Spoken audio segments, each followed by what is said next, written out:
I hope you all had a great Thanksgiving break. We're going to have a quick lesson today on 3.1.1, Think Rationally. So we have a rational expression. It's an expression that can be written as a fraction of polynomials. When you think rational, you think ratio, and you could do a ratio of two numbers with a colon. You can write a ratio of two numbers with the word 2, or you can write a ratio of two numbers with as a fraction form. So we're going to deal with this fraction form, and we're not dealing with two numbers necessarily, we're dealing with two polynomial expressions. A polynomial is anything that has a coefficient, a variable, and the variable raised to a whole number power. So it has to be a positive whole number or a positive integer. So that's a monomial with one term. That's a binomial with two terms. We could have trinomials, but all of these powers of x are just positive and not fractions. So these are polynomials. So we'll be doing things like section 3.1 or problem 3.1. Simplify the expression below on your own. So we have one rational expression, and we want to subtract another rational expression. Well, you need to remember how you subtract fractions, because the rules still apply. So if you had to do 2/3 minus 4/9, you have to have a common denominator. Well, we still have to have a common denominator here. One way to get a common denominator is to just determine that the denominator is going to be the product of the two denominators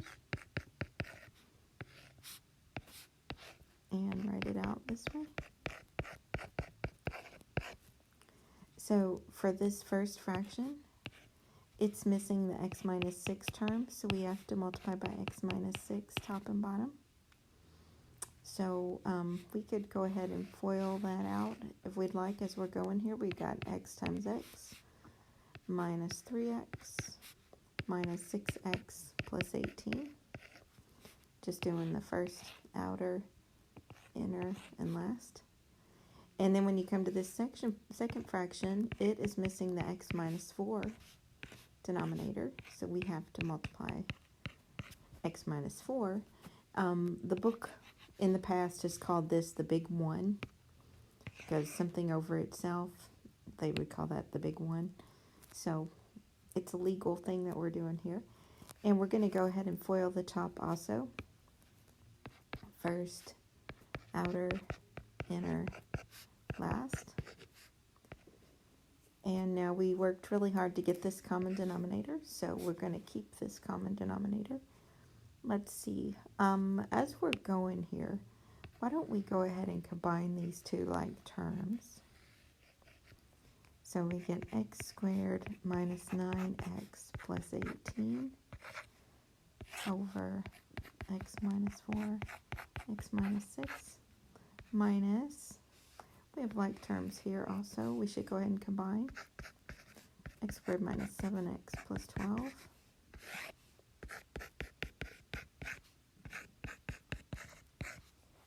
Now, we have common denominators, so we're going to go ahead and subtract our fractions, or our rational expressions.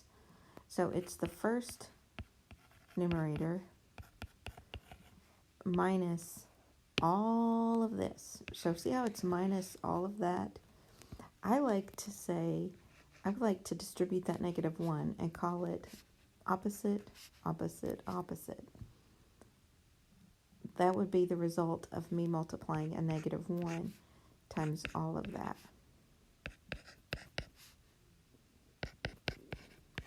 I think it's a nice quick way to distribute that negative and to be sure that I'm not going to miss any signs.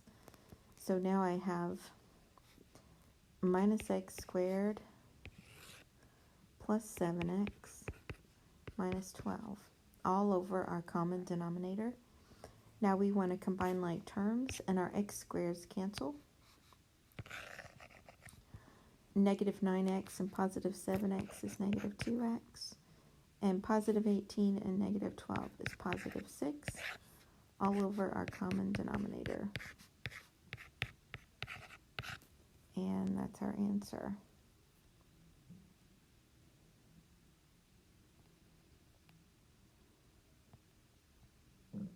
Okay.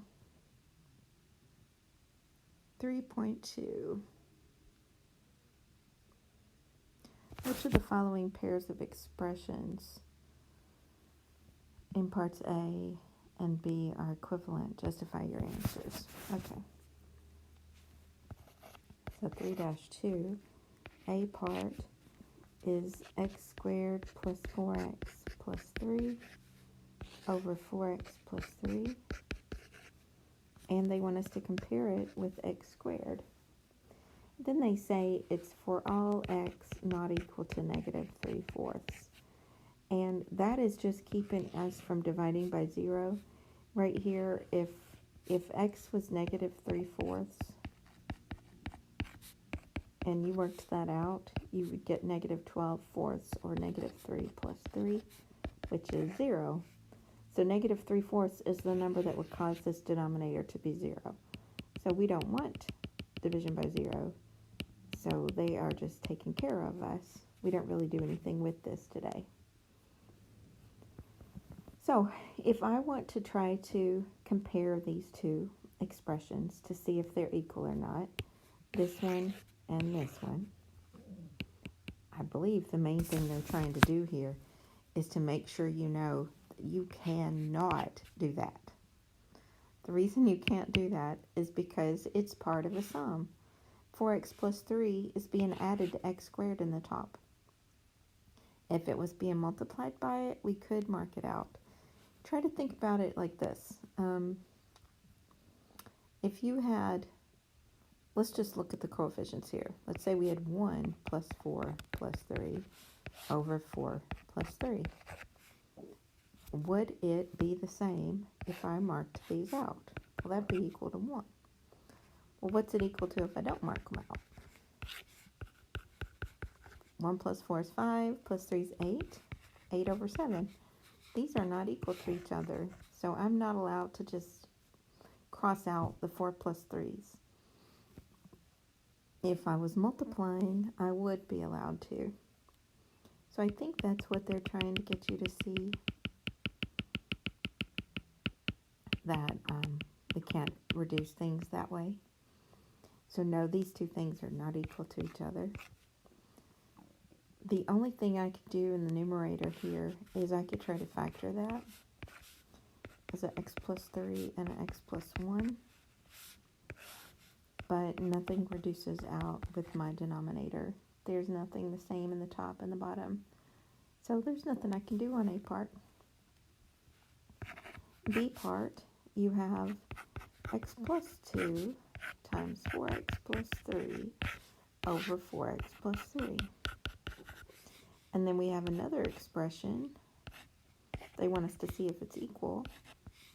And it is x plus 2.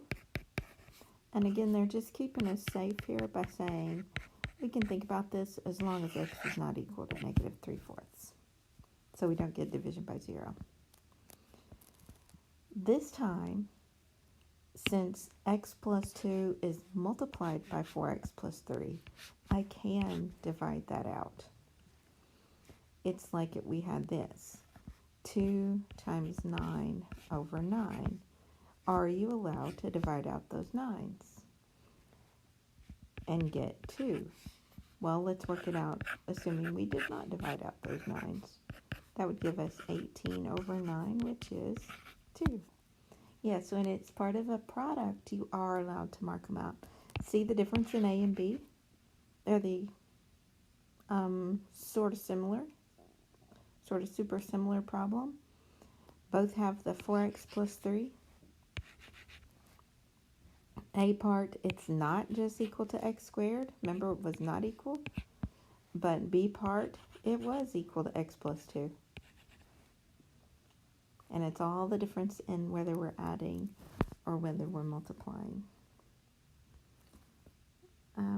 Let's see.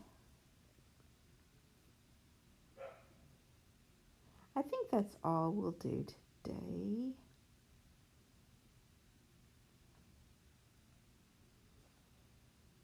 Let me give you one to do here.